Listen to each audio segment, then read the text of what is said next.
This is Mr. Fernandez. Today I'm gonna read to you guys and annotate the story of Ida B. Wells. Okay, I already previewed this already, so I don't really want to go too much on that. The only thing I'm gonna read for you is right here. As you read notes, I think as you read this, I apologize, guys. I'm a little tired. As you read, take notes on the examples of prejudice and discrimination that Wells experienced, and how she worked towards ending them. All right. Ida B. Wells, the young journalist from Memphis, Tennessee, stepped out of Natchez, Mississippi, church with a smile on her face. So I underlined this because I want you guys to know where Ida was from. So she's from Memphis, all right? Tennessee. She had just signed up 20 new subscribers for Free Speech, the black newspaper she owned with her business partner J.L. Fleming, since she had begun traveling up and down the Mississippi Valley seeking new subscriptions. The Memphis Weekly's readership had more than doubled. So she's a journalist, right, guys? So what's the best way to hear your voice, right? Whatever issues you're having, you can go to the newspaper, right? So it's a good thing. So the minister of the church walked up to Ida with the newspaper in his hand. Miss Wells, something bad happened in Memphis. So I annotated, what can you predict will happen, right? What can you predict can happen? Who knows? Doesn't sound good, right? Sounds really bad. A bolt of fear shot through Ida. Her hand shook slightly as she took the March 1892 edition of the Memphis Commercial. The night before, a mob of white men had seized 3 black grocery store owners, dragged them down to the railroad tracks, and shot them to death. One of the store owners, Thomas Moss, had begged for his life for the sake of his wife, daughter, and unborn child. When he realized he was going to die, he said, "Tell my people to go west. There is no justice for them here." Sounds pretty bad, guys. So I annotated here 3 African Americans were brutally murdered by a mob of white men. This right here is one example of prejudice and discrimination Ida B. Wells experienced. Unfortunately, anybody living in the South at that time period went through a lot of things like this, unfortunately. But that's, how the racism exists, and things don't change, Ida's heart nearly stopped. She looked up into the minister's solemn face. Let's see what solemn means. Solemn means formal and dignified, not cheerful or smiling serious, all right? So if someone gives a solemn face is because they're not cheerful, smiling, all right? So they're very serious. It can be. Ida's eyes welled with tears. Thomas Moss and his wife are my good friends. I'm godmother to their daughter, Maureen. This can't have happened to him. Ida caught the next train back to Memphis. During the trip, she battled feelings of anger, shock, and grief. This was not the first time she had been touched by tragedy, nor was it the first time she had experienced injustices against blacks in the post-Civil War South. Ida was born the daughter of slaves in Holly Springs, Mississippi, in 1862. 3 years before the end of the Civil War, after emancipation, let's see what emancipation means. Let's press the 1, right? Referring to the historical abolishment, meaning destruction of slavery and freeing of slaves following the Civil War. Perfect. Abolishment, right? So emancipation. Her father worked as a carpenter. He built a house in which he and his wife raised their 8 children. As a child, Ida attended the elementary school at Rust College, which had been founded in 1866 by Methodist missionaries from the North. Many white Southerners rebelled against citizenship for former slaves. Ida remembered hearing about midnight raids by the Ku Klux Klan, a terrorist group bent on maintaining white supremacy. So guys, I annotated this line right here. KKK, Ku Klux Klan rebelling against free slaves. Ida's family living in constant fear that they might get killed, right? Ida's mother used to pace the floor at night waiting for her husband to come home from his political meetings. Scary times, guys. Still hasn't really changed. In 1878, a yellow fever epidemic swept through Holly Springs. Both Ida's parents and her baby brother perished. At age 16, she quit school to take care of her six brothers and sisters. That's a lot. In 1883, when Ida was 21, she packed up and moved herself and her two youngest sisters to Memphis, Tennessee, to live with a widowed aunt. Widow means somebody whose husband died, so that's why she's widowed. She accepted a teaching position in a rural school in Woodstock and commuted to and from work by train. That same year, the Supreme Court ruled that the Civil Rights Act of 1875, which prohibited segregation. Segregation is the separation of races, classes, or ethnic groups in transportation and public places, was unconstitutional. Unconstitutional means not according or consistent with the Constitution. What is or is not deemed constitutional is dependent on the judgment of a certain group. For example, the Supreme Court. Southern legislatures had already passed laws that barred blacks from voting. Well, you see, that's not good. Now the way was paved for the rigid system. Rigid means something unable to bend or be forced out of shape, not flexible, guys. So it's not flexible. System of segregation beginning with the railroads. Now this right here I underlined because it's another example of prejudice and discrimination experienced by Ida B. Wells. It's so prohibiting, you see what's going on right here. They had to pass laws because, there's a lot of laws going against African Americans. Like you couldn't even vote, no segregation. So there's a lot of things there, all right, to keep in mind.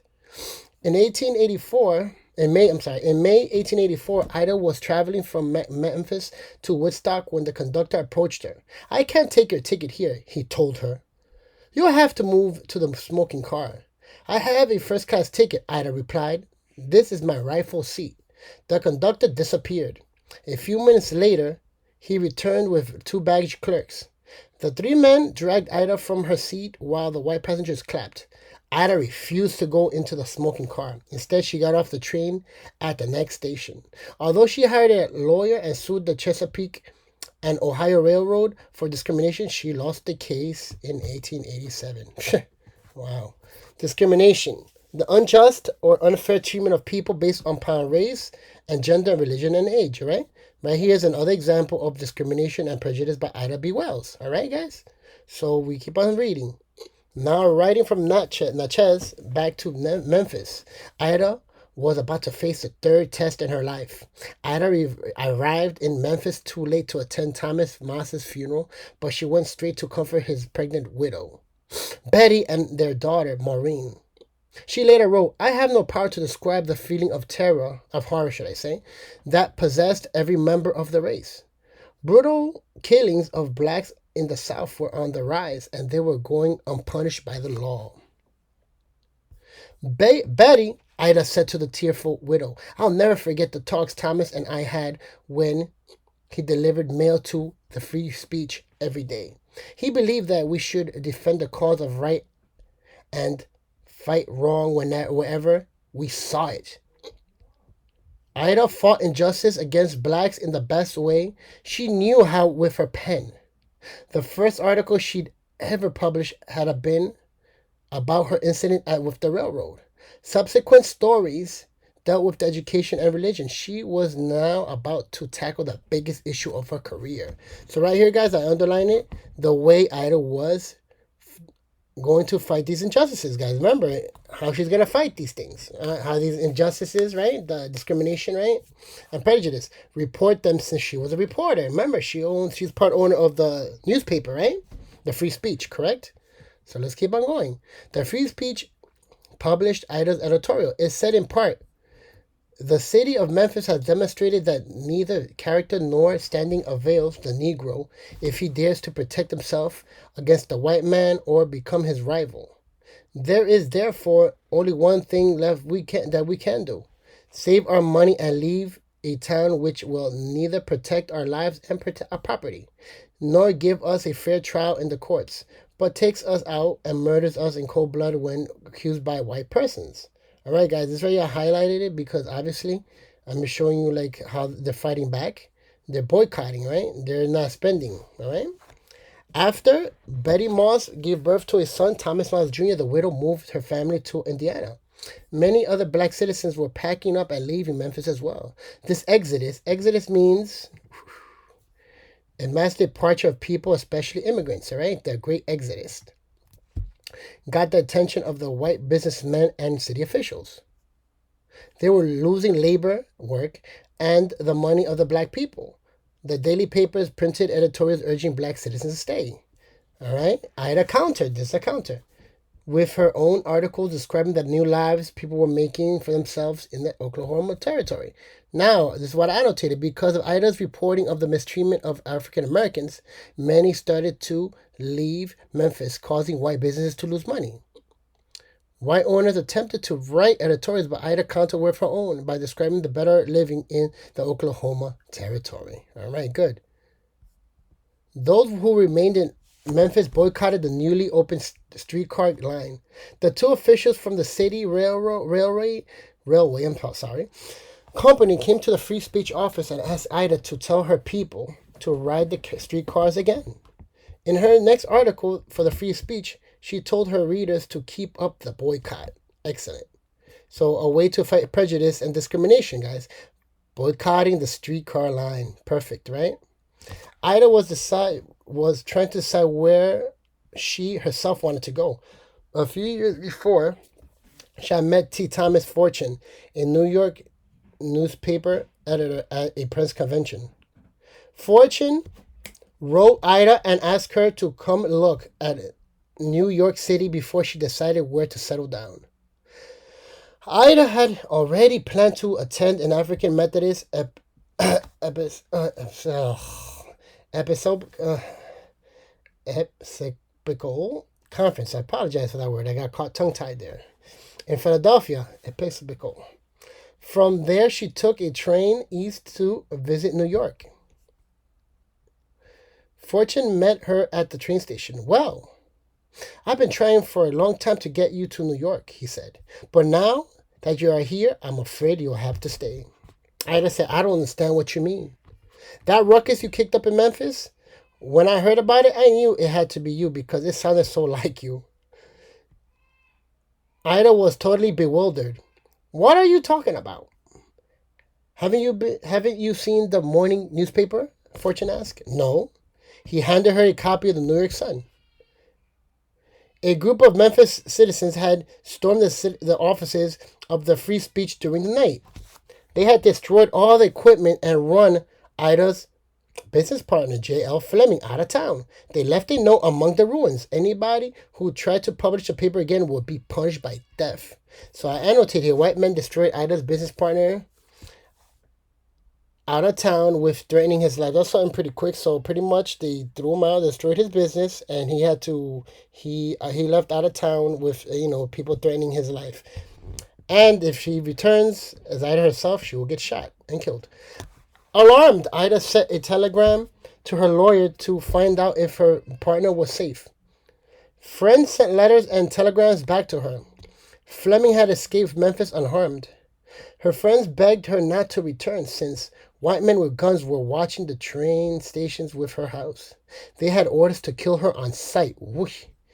White men threatening Ida's life by waiting for her with guns in front of her house. That's not good, guys. That sounds pretty bad, right? All right. Ida B. Wells never went home. She stayed on in New York, then moved to Chicago, where she married Fernand Barnett, a lawyer and journalist. Ida devoted the rest of her life to investigating, reporting, and lecturing on the growing number of lynchings. Now, lynching, number 5, guys. An informal public execution. Usually by mob and often by hanging in order to punish an accused person or to intimidate a minority group, all right, like us, of black citizens. She toured England twice and became famous in America and England for her anti-lynching crusade. All right? So let's keep on going. We're almost done, guys. Good job. Her speeches raised the consciousness Consciousness means the state of being awake, aware of one's surrounding, right, guys? Being consciousness. If you guys are conscious of what's going on, you'll be better off.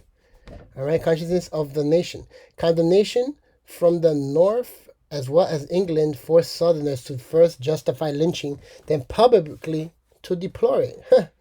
Between 1893 and 1898, several Southern states passed anti-lynching laws. So this is another example of Ida fighting prejudice and discrimination. All right, guys? Let's finish this up. The day that Ida B. Wells heard the terrible news about her friend Thomas Moss was a day that changed her life forever. Experience had taught her that strength and courage she needed both for her tireless and fearless work, telling the nation about crimes against black citizens and asking U.S. courts to punish the perpetrators. Change came slowly. It wasn't until decades after her death in 1931 that lynchings of black people became almost completely stopped. In 1942, a Gallup poll showed that a majority of Americans favored making lynchings a federal crime. Ida lynched the movement that changed public sentiment and led to time when the atrocities would end. O'Hara.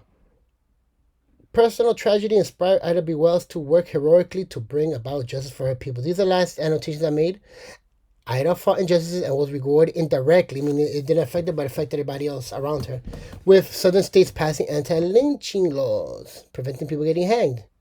Now the last part, personal tragedy changed Ida B. Wells, and in turn changed the whole landscape in the southern states decades later, guys.